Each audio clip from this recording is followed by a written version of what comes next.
शैतान है। That's why the day you got born again, when you got born again, today you know you are born again. Nobody has to tell you. Some people may come and say, oh no, you are not child of God, you are not going to heaven, Jesus is not your Lord. You would know, and you know in that heart, in your heart, that you are a son of God. इसीलिए आप आज आश्वस्त हैं, आप ये बात जानते हैं कि आप नया जन्म पा चुके हैं, आप यीशु मसीह के हैं, उसके साथ स्वर्ग में जाएंगे। और अगर कोई आपको आके कहे नहीं यीशु आपका प्रभु नहीं है, आप स्वर्ग नहीं जाएंगे, तो आपको उनकी बात से फर्क नहीं पड़ेगा। आपको पता है अपने दिल में कि हकीकत क्या है, आपने नया जन्म पा लिया है। So this is also one of a major way Holy Spirit communicates with us, through the inner witness. और ये बहुत महत्वपूर्ण तरीका है जिससे पवित्र आत्मा हमसे बात करता है, भीतरी अंदरूनी गवाही के द्वारा। Maybe you don't have any physical evidence to what he's testifying, but you are so sure that is true.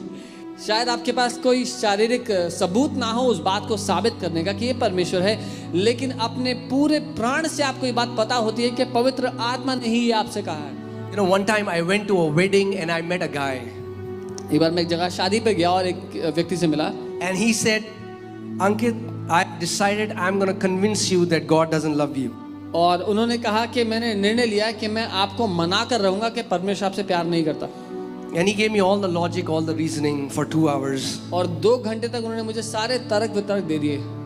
And after 2 hours he said, man, you are so strong, I feel I am becoming weak, and how can you be so sure that God loves you? और 2 घंटे बाद वो जब सब बता चुके तो कहते कि मुझे कमजोर महसूस हो रहा है, तुम इतने मजबूत कैसे हो सकते हो इस बात में कि परमेश्वर तुमसे प्यार करता है। How? कैसे? Only because of the inner witness of the Holy Spirit. केवल पवित्र आत्मा के उस अंदरूनी गवाही के कारण। His Spirit bears witness with my spirit that I am loved. उसका आत्मा हमारी आत्मा में गवाही देता है कि वो हमसे प्यार करता है। That's why the Bible says we have received the spirit of sonship, through whom we cry out, Abba, Father. That spirit says Abba to our spirit. Our spirit hears it and knows that we are the children, and our spirit man says Abba, Daddy, Papa. इसीलिए वचन कहता है कि उसका आत्मा हमारे अंदर से गवाही देता है और वो परमेश्वर के लिए अब्बा और पिता कहता है हमारे द्वारा। Okay, Romans 9:1. रोमी 9 उसका 1 देखते हैं। Let's go to Romans chapter 9 verses 1. Apostle Paul is saying, I tell the truth in Christ, I am not lying. My conscience also bearing me witness in the Holy Spirit. और उसका रोमी 9:1 वचन कहता है, पौलुस प्रेरित कहते हैं, मैं मसीह में सच कहता हूँ, मैं झूठ नहीं बोल रहा, और मेरा विवेक भी पवित्र आत्मा में गवाही देता है। See again, Holy Spirit bears witness with a spirit man. पवित्र आत्मा हमारे आत्मिक मनुष्य के साथ मिलकर गवाही देता है। And you know it's true. और जब ऐसा होता है तो आप जान लेते हैं कि आपको पता है कि ये बात सच है। Some people will ask you, how do you know? और कई लोग आपसे पूछेंगे आपको कैसे पता? You'll say, I don't know. तो आप बोलेंगे मुझे नहीं पता। But I know. लेकिन मुझे पता है। Did you read about it? क्या इसके बारे में कहीं पढ़ा? No. नहीं। Did you hear from somewhere? किसी से सुना? No. नहीं। Did you see it somewhere? कहीं देखा होगा? No. नहीं। But I just know. लेकिन मुझे पता है। And the world will call it foolishness. और दुनिया इस बात को बेवकूफी कहेगी। But the Bible says the things that eyes have not seen, ears have not heard, ears have not heard, and neither have they entered into the heart of man. God has revealed them to us through His Spirit. और वचन कहता है वो बातें जो आंखों ने देखी नहीं, कानों ने सुनी नहीं और किसी के मन में समाई नहीं, वो बातें परमेश्वर ने अपनी आत्मा के द्वारा हम पे प्रकट की हैं। Let me ask you a question. How can you know something which you have not seen, which you have not heard about, and which has never entered in the heart of any human being? How can you know about something like that? तो आपसे सवाल है मेरा कि ऐसी बात जो किसी इंसान ने कभी देखी नहीं है, कभी सुनी नहीं है, ना ही किसी की कल्पना में, किसी के दिमाग में कभी समा पाई है, ऐसी बात को आप कैसे जान सकते हैं? Because the Spirit bears witness. क्योंकि वो आत्मा आपकी आत्मा में गवाही देगा। Let me ask you a question. मैं आपसे एक सवाल करता हूँ। Have you seen Jesus being crucified for you 2000 years ago? क्या आप 2000 साल पहले वहाँ थे जब यीशु को क्रूस पर चढ़ाया गया? क्या आपने ऐसा How होते हुए can you देखा? be so sure that it's not a cooked up story? आपको कैसे पता है, कैसे आश्वासन है कि मनगढ़ंत कहानी नहीं है? Today also so many Christians, they are ready to die for the sake of gospel. Where do you think they get this tremendous confidence from? आज भी सैकड़ों मसीह अपनी जान देने के लिए, सुसमाचार के लिए अपनी जान देने को तैयार हैं। आपको क्या लगता है वो बल, वो साहस उनके पास कहां से आता है? Because the Spirit of God testifies in our spirit that our Lord and Savior Jesus Christ was crucified for us, was buried for us, and was resurrected for us, and we are seated with Him in the heavenly places, far above principalities and powers and might and dominion. क्योंकि वो पवित्र आत्मा हमारे मन में गवाही देता है कि हमारा तो उद्धारकर्ता प्रभु यीशु मसीह मारा गया, गाड़ा गया और मुर्दों में से जिंदा किया गया, और उसके साथ हम आज स्वर्गीय सिंहासन पर बैठे हैं। हर एक दुष्टता, हर एक प्रधानता से कई ज्यादा ऊपर हम यीशु मसीह के साथ स्वर्ग के सिंहासनों पर बैठे हैं। Many believers don't know this, but the Spirit of God has been leading them for years and they don't know it. बहुत से विश्वासियों को ये बातें नहीं पता, हालांकि बहुत समय से पवित्र आत्मा उनकी अगुवाई करते हुए आ रहा है, पर वो इस बात को नहीं मानने के लिए राजी। They call it, how should I say it? They say it, oh, I don't feel like doing that, or they say, they feel a check in their spirit man. और वो कहते हैं मुझे ऐसा करने का मन नहीं कर रहा, या अपने अंदर सही नहीं लग रहा। A feeling would be a different thing. I'm not talking about a feeling, please understand. I'm talking more of you feel a check in your heart. मैं बात कर रहा हूँ जैसे अपने मन में आपको एक कुछ गलत सा लग रहा हो किसी बारे में। You just feel a check that you shouldn't go to that place. जैसे आपको महसूस होता है कि मुझे वहां नहीं जाना चाहिए। For example, somebody comes, shake hand, somebody comes and doing a business deal. Now this man looks awesome. The opportunity he's showing you looks golden. Your mind, your experience, your talent, your friends, your mentors, everybody say you should do it. But in your spirit you feel this check that you shouldn't. जैसे आप एक business deal करने वाले हैं, व्यवसाय के लिए आप किसी के साथ बिजनेस कर रहे हैं, एग्रीमेंट कर रहे हैं, और सब बहुत अच्छा है, वो व्यक्ति अच्छे लग रहे हैं, अग्रीमेंट अच्छा है, सारी जो बातें हैं वो आपके पक्ष में हैं, आपके अगुए हैं, जो लोग आपके मेंटर हैं वो आपको कह रहे हैं कर लो, आपके दोस्त आपकी तरफ हैं, पर आपको कुछ अपनी आत्मा में, कुछ अपने मन में सही नहीं लग रहा। You'll feel, why am I feeling this check in my heart? Everything is perfect. It looks awesome. और आप कहते हैं मुझे अपने अंदर ये क्यों ऐसा महसूस हो रहा है, सब कुछ बहुत बढ़िया है। See, the Holy Spirit is such a gentle person. He will never force His will on you. He quietly leads you through inner witness. He gives you a stop sign, a check sign that He wants you to stop. He's telling you, don't do that. और पवित्र आत्मा इतना नम्र और प्रेम से आपके साथ बर्ताव करता है कि वो कभी भी जबरदस्ती आपको रोकेगा नहीं कुछ करने से, लेकिन वो आपको अंदर से गवाही देगा और आपको बताएगा कि आपको ये नहीं करना चाहिए। It's His way of telling you to stop wherever you are and not to proceed further. ये पवित्र आत्मा का तरीका है आपको बताने का कि आप इस बात में, इस काम में आगे ना बढ़ें। There are many people who were getting married and the person looked beautiful, had a lot of money, everything was awesome. Something in their heart said, don't take that step, but still they ignored that voice and they got married to that person, and today they are miserable because they didn't heed to the leading of the Holy Spirit.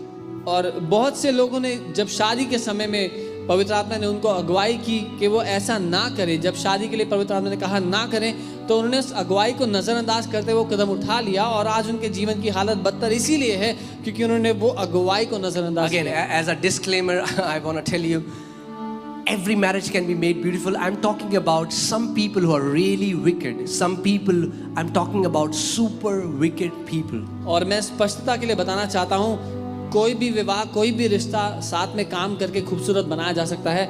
मैं बात कर रहा हूँ उन लोगों की जो बहुत ही दुष्ट थे, जानबूझकर दुष्टता करने वाले लोगों की बात कर रहा हूँ। Don't think that today if you're getting fights with your wife, you think, oh man, maybe Holy Spirit led me. No, He did not. अगर अपनी पत्नी या अपने पति से आपकी आज लड़ाई होती है तो ये ना सोचे शायद पवित्र आत्मा ने मुझे मना किया होगा, मैंने शादी कर ली इससे। ऐसा नहीं है। No, I'm talking about, He may stop you if you're about to get married to somebody who is super wicked. लेकिन पवित्र आत्मा आपको बिल्कुल रोकेगा अगर आप किसी ऐसे से शादी करना चाहते हैं जो बहुत ही दुष्ट है। Hallelujah. And now let me tell you something. और मैं कुछ बता दूं, Many times, okay, what did Jesus command us? Jesus said, go into all the world and preach the gospel, right? यीशु मसीह ने हमें क्या आज्ञा दी? क्या कहा कि जाओ दुनिया भर में और सुसमाचार का प्रचार करो। Amen? आमीन। Man, the word says, go into all the world and preach the gospel. वचन ने कहा है, वचन कहता है कि जाओ दुनिया भर में और सुसमाचार का प्रचार करो। Let's read Acts chapter 16, Acts 16, 6 to 7. हम प्रेरितों के काम 16 उसका 6 और 7 देखते हैं। The Bible is talking about Paul. You know, let's see. They were forbidden by the Holy Spirit to preach the word in Asia. Oh man. और यहाँ लिखा है कि पवित्र आत्मा ने उनको रोका कि वो आसिया में जाकर के, एशिया में जाकर के वचन का प्रचार ना Now, करें। did Jesus tell us to go into all the world and preach the gospel? Yes. क्या यीशु मसीह ने हमें नहीं बोला दुनिया भर में जाके प्रचार करो? However, लेकिन because the Spirit of God is alive and He lives in us, He knows the dangers. He knows many things that can happen, so He can forbid you from going to some place and lead you to somewhere else. क्योंकि पवित्र आत्मा जीवित है और वो हमारे अंदर रहता है, उसको पता है किस क्षेत्र में, किस बात में हमें नहीं जाना चाहिए, कहाँ खतरा हो सकता है, इसीलिए उसने वो अगुवाई करता है कि हम वहां ना जाएं और वहां से मुड़ जाएं। They tried to go into Bithynia, but the Spirit did not permit them. और उन्होंने बथिनिया जाना चाहा पर आत्मा ने उन्हें जाने ना दिया। Wow, man. It's a powerful scripture if you read about it. ये बहुत शक्तिशाली आयत है अगर आप इसको पढ़ेंगे ध्यान से तो। But the opposite of it is, many times the enemy has deceived people into, they think, oh, let me ask Holy Spirit for everything. Holy Spirit, should I brush my teeth in the morning? Holy Spirit, should I wear white shirt or blue shirt or red shirt? Holy Spirit, should I wear sports shoes or leather shoes? Holy Spirit, should I eat non-veg or veg? You need the spirit of wisdom. लेकिन इसका विपरीत भी एक जगह है जहां आपको नहीं जाना है, जहां पर शैतान परमेश्वर के लोगों को बेवकूफ़ बनाता है और फिर वो कहते हैं पवित्र आत्मा आज मैं ब्रश करूं कि नहीं करूं, पवित्र आत्मा सफ़ेद शर्ट डालूं कि नीली शर्ट डालूं, पवित्र आत्मा नॉनवेज खा लूं कि वेज खाऊं। आपको बुद्धि का आत्मा चाहिए। If you have this question, how can I be so sensitive to the leadings of the Holy Spirit? अगर आपका ये सवाल है कि कैसे मैं पवित्र आत्मा की बातों के लिए संवेदन हो जाऊं, Well, leading you is the work of Holy Spirit. जब आपकी अगुवाई करना पवित्र आत्मा का काम है, But you have your part to play. लेकिन उसमें आपका भी हिस्सा है। Our part is हमारा काम ये to है remain filled of the Holy Spirit. कि हम पवित्र आत्मा से भरे रहें। If you just focus on being filled by the Holy Spirit, leading you is His responsibility. अगर आप अपना ध्यान इस बात पे देंगे कि आप पवित्र आत्मा की उपस्थिति से भरे रहें, तो आपकी अगुवाई करना पवित्र आत्मा का काम है। Did you hear what I said? आपने सुना मैंने क्या कहा? Because so many people have lost joy in their life because they are always saying, Holy Spirit, should I do that? Holy Spirit, should I not do that? Holy Spirit, should I do that? Holy Spirit, should I go there? Holy Spirit, should I go there? No, man, you cannot live like that. क्योंकि बहुत से लोगों के जीवन में खुशी ही नहीं बची, क्योंकि वो हर बात में परेशान है, सवाल पूछ रहे हैं पवित्र आत्मा मैं ये करूं नहीं करूं करूं नहीं Think करूं। about that. If Paul and his team were praying like this, Holy Spirit, should I go to Africa? Holy Spirit, should I go to Africa? Holy Spirit, should I go to America? If they were doing like that, then Holy Spirit would have never stopped them. Then the way for a believer to live is we always have a green sign and we run with all our strength. But when the Holy Spirit wants to stop you, He will put a check in your spirit and will say stop. कल्पना कीजिए अगर पौलुस और उनकी सारी team ऐसे प्रार्थना कर रही होती हम अफ्रीका जाएं, अमेरिका जाएं कि नहीं, तो वो कहीं ना जाते। लेकिन एक विश्वासी के जीने का तरीका ये है कि हम अपने पूरे बल से पवित्र आत्मा से भरकर उस दिशा में भागे जो परमेश्वर ने हमें दी है, और हम उस दिशा में भागते हुए अगर पवित्र आत्मा हमें रोकता है, हमें अगुवाई करता है कि हम आगे ना बढ़े, तो हम वहां आगे ना बढ़े और वो हमें मोड़ देगा किसी और दिशा में। Some people have made it about hyper spirituality. कुछ लोगों ने इसको भयंकर आत्मिकता बना दिया है। Oh, I don't feel led. ओ मुझे अगुवाई नहीं हो रही। You need a little thing on your head. अपने Anyway, दिमाग पे आपको कुछ आवश्यकता है। Okay, I'm sorry. So guys, understand what I'm saying. You focus on your part. Your part is to remain filled with the Holy Spirit. आपका काम है पवित्र आत्मा से भरे रहना। Leading you is His responsibility. आपकी अगुवाई करना उसका काम है। Amen? Amen. Hallelujah. So let's move to the third way He communicates with us. और हम तीसरे रास्ते पे तीसरे तरीके को देखते हैं जिससे वो हमसे बात करता है. Thirdly, the Holy Spirit communicates or communes with us is through revelation. तीसरा तरीका जिससे पवित्र आत्मा हमसे बात करता है वो है प्रकाशन. You know, the reason why God chooses to speak to us through revelation is क्यों पवित्र आत्मा हमसे बात करता है उसका कारण ये है because the revelation goes directly to our spirit man and bypasses your head. क्योंकि परमेश्वर जब आपको प्रकाशन देता है तो वो आपके दिमाग से होते हुए नहीं आपके आत्मा में उतरता है सीधा. Because if I can say it practically, your spirit has these trillions bits of information that your spirit can receive in a millisecond. क्योंकि आपके अंदर वो क्षमता है कि आप सैकड़ों करोड़ों बिट्स की जानकारी एक पल में हासिल कर लें परमेश्वर से. But your head cannot comprehend the things of God if it is like your head will give a message, no, you know, or what should I say, you need to upgrade your storage, something like that.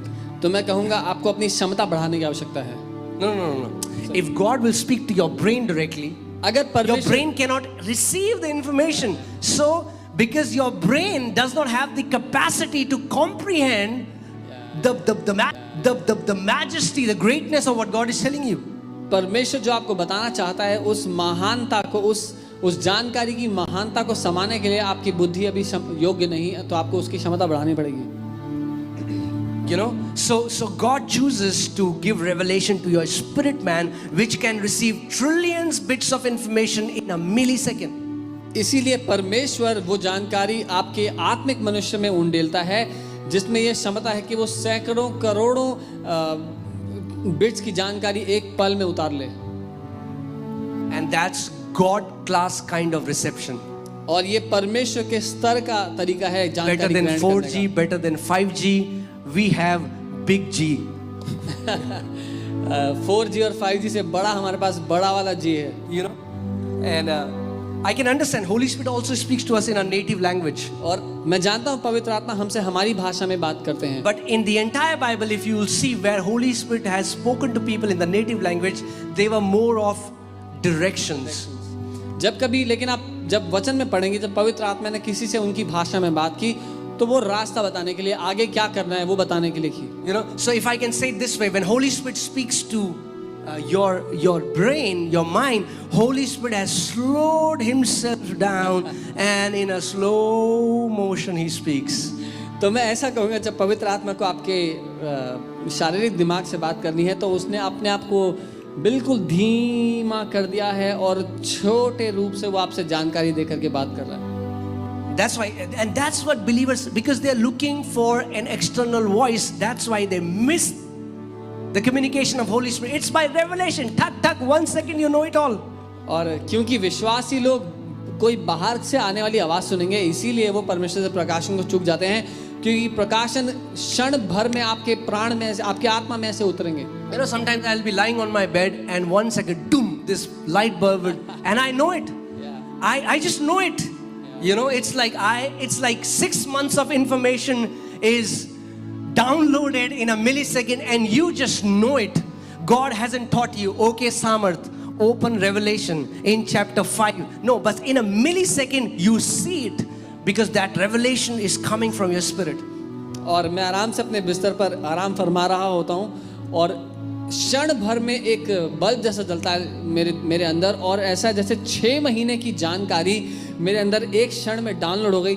पवित्र आत्मा ऐसा नहीं करता चलो अब प्रकाशित वाक्य की किताब निकालो 12वां अध्याय निकालो. वो ऐसे and he can do that. I'm not saying that he will not do that. और वो ऐसा कर सकता है अगर वो चाहे लेकिन But I'm saying a better way is through revelation. लेकिन जब वो प्रकाशन के द्वारा बात करता है तो वो बहुत भारी तरीका है उसका बात करने का जिसमें क्षण भर में वो आपसे महीनों तक की जानकारी एक पल में आपको I love to receive revelation. और मुझे बहुत प्यार है प्रकाशन ग्रहण करने के. Right, because man, a millisecond and you know it. क्योंकि क्षण भर में आप इतना कुछ ग्रहण कर लेते हैं. And somebody will ask you, how do you know it? Have you read a book about it? No sir, I received the revelation. और कोई आपसे पूछेगा कैसे पता कोई किताब पढ़ी इसके बारे में. जी नहीं, मैंने प्रकाशन ग्रहण किया. Let's read one of the scripture that I love with my heart. Galatians 1:11. एक आयत जिससे मुझे बहुत प्यार है उसको हम पढ़ते हैं, गलातियों 1 उसका 11। Okay, I want you to hear carefully what Apostle Paul is saying. मैं चाहता हूं आप ध्यान से सुने जो प्रेरित पौलुस कह रहे हैं। But I make known to you, brethren, that the gospel which was preached by me is not according to man. और पौलुस प्रेरित यहाँ पर कह रहे हैं, हे भाइयों, मैं तुम्हें बताए देता हूं कि जो सुसमाचार मैंने सुनाया है वह मनुष्य का नहीं। For I neither received it from man, nor was I taught it. क्योंकि वह मुझे मनुष्य की ओर से नहीं पहुंचा और ना मुझे सिखाया गया, पर यीशु मसीह के। Wait. That's the icing on the cake, man. So Paul is saying the gospel that he was preaching, he said, no man taught me. He didn't go to any Bible college to learn it. He didn't go to any person to learn it. He said, I didn't receive it through a man. और पौलुस ये कह रहे हैं कि जो सुसमाचार मैं सुना रहा हूं वो मैंने किसी मनुष्य से हासिल नहीं किया, ना ही मैं किसी बाइबल कॉलेज गया डिग्री लेने के लिए, लेकिन मनुष्य की ओर से मुझे वो नहीं मिला है। So I have a question, sir. Then how did you learn about this gospel? How did you know about this gospel? तो मेरा पौलुस से सवाल है, श्रीमान, फिर आपको ये सुसमाचार दिया किसने, कैसे मिला? Next line. But it came through the revelation of Jesus Christ. Amen. और अगली बात वो कहते हैं, पर यीशु मसीह के प्रकाशन से मुझे वो सुसमाचार मिला है। So the gospel, the epistles that Paul is writing, those rich letters, all of it came through revelation. तो वो जो धनी पत्रियां पौलुस ने लिखी हैं, जो शोहरत से भरी हुई पत्रियां मैं कहूंगा पौलुस ने लिखी हैं, वो सब उनको प्रकाशन के द्वारा मिली हैं। But we have a good news. लेकिन हमारे पास एक बहुत अच्छी खबर है। Paul was as much beloved of the Holy Spirit as we are. कि पौलुस पवित्र आत्मा के उतने ही चहेते थे जितने आप और मैं हैं। As he received revelation today, you and me, we can receive revelation. जैसे पौलुस प्रेरित ने प्रकाशन ग्रहण किया, वैसे ही आप और मैं भी कर सकते हैं। However, लेकिन the Bible says we cannot lay another foundation. I'm not saying that you write a letter and say, Paul ने भी तो letter लिखा, मैं भी letter लिख रहा हूँ, अब ये भी epistle है। No, that cannot happen. So Bible कहती है कि जो नींव डाल दी गई उसको छोड़ एक अलग नींव और कोई नहीं डाल सकता। तो ऐसा नहीं हो सकता कि आप एक चिट्ठी लिखें और आप कहें कि Paul also wrote letters, so I can also write letters, ऐसा नहीं। But Holy Spirit today can reveal mysteries to you which you didn't hear from any man, which nobody taught you, but it comes as a revelation of Jesus Christ. पवित्र आत्मा आपको वो रहस्य आप पर प्रकट कर सकता है जो ना तो आपने मनुष्य से सीखे, ना ही किसी ने आपको सिखाए, लेकिन प्रकाशन के स्वरूप में वो आपको मिले हैं।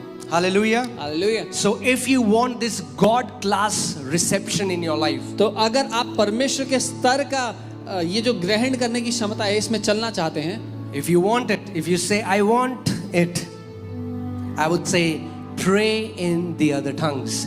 That's the best way to flow in revelation knowledge. और अगर आप कहते हैं कि आपको ये चाहिए, इसमें आप जीना चाहते हैं, तो अन्य भाषाओं में प्रार्थना करें।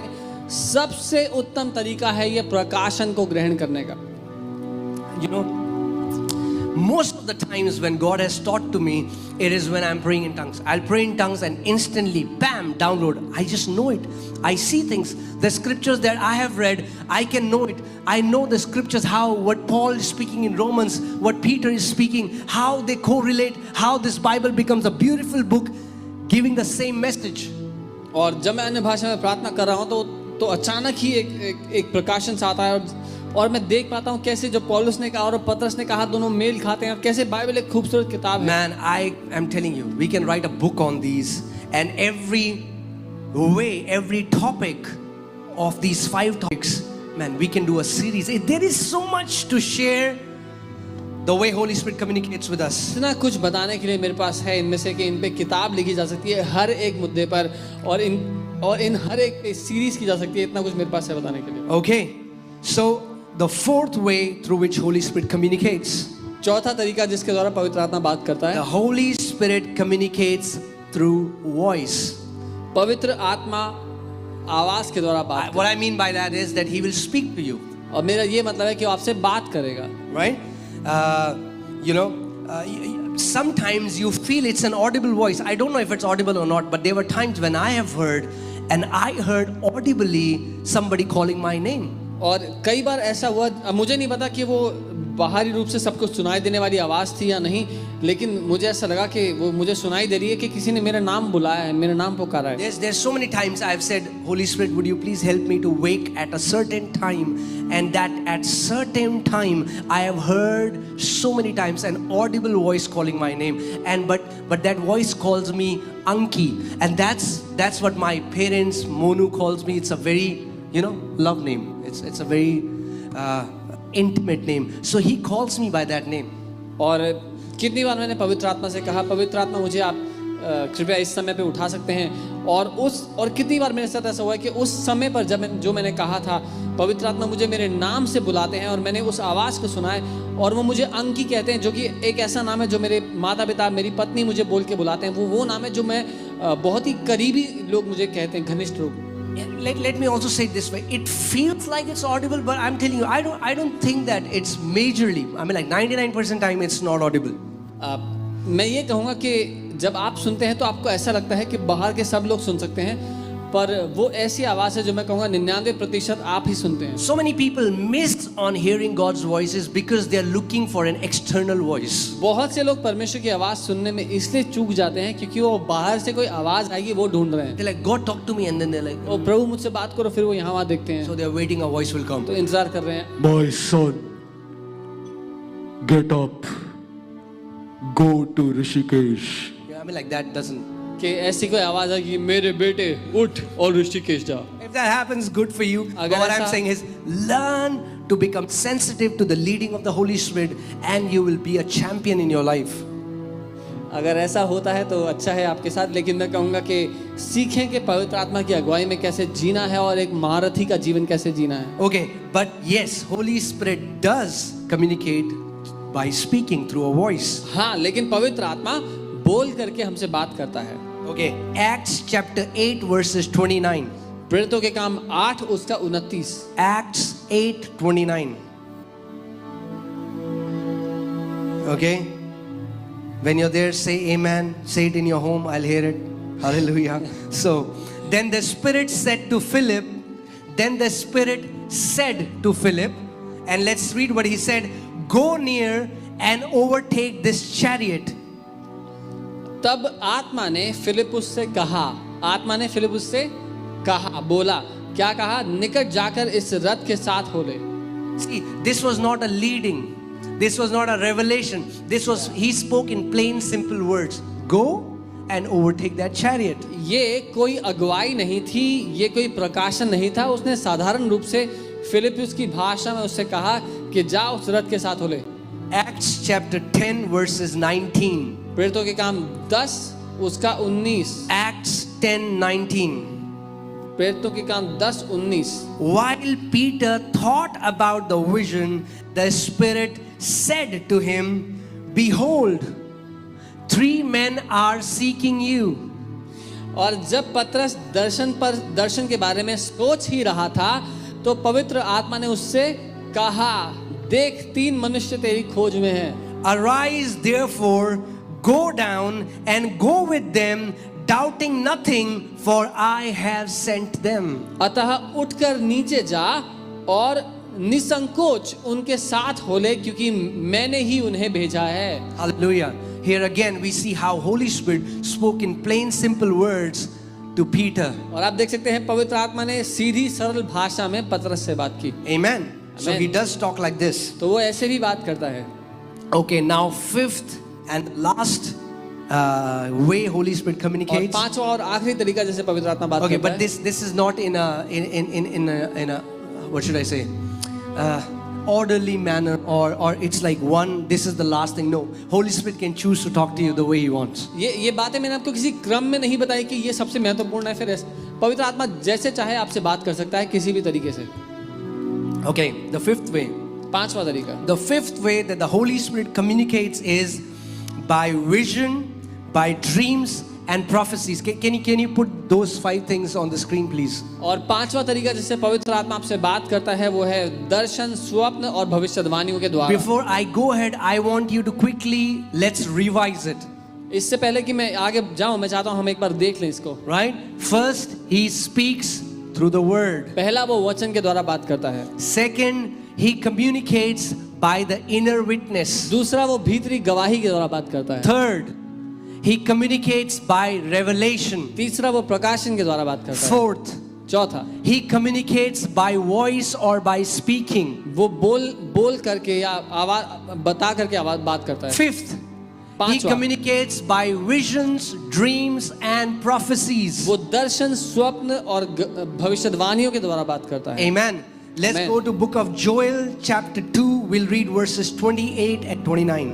हम योएल नबी की पुस्तक 2 पर दूसरे अध्याय पर चलते हैं, उसका 28 और 29 पढ़ेंगे। Joel chapter 2 verses 28 and 29. Joel 2 उसका 28 और 29। Okay. It says, and it shall come to pass afterward that I will pour out my spirit on all flesh. Your sons and your daughters shall prophesy. Your old men shall dream dreams. Your young men shall see visions. And also on my men servants and on my maid servants I will pour out my spirit in those days. और यहाँ ऐसा लिखा है, उन बातों के बाद मैं सब प्राणियों पर अपना आत्मा उंडेलूंगा। तुम्हारे बेटे बेटियां भविष्यवाणी करेंगे और तुम्हारे पुरनिये स्वप्न देखेंगे और तुम्हारे जवान दर्शन देखेंगे। तुम्हारे दास और दासियों पर भी उन दिनों में अपना आत्मा उंडेलूंगा। You know, if you notice in the scripture, visions, dreams and prophecies all are mentioned in this scripture and are directly connected to the Holy Spirit. अगर आप यहाँ देखेंगे तो दर्शन, स्वप्न और भविष्यवाणी तीनों यहाँ पर बताए गए हैं और ये तीनों जोड़े गए हैं परमेश्वर के आत्मा के साथ। Amen. आमीन।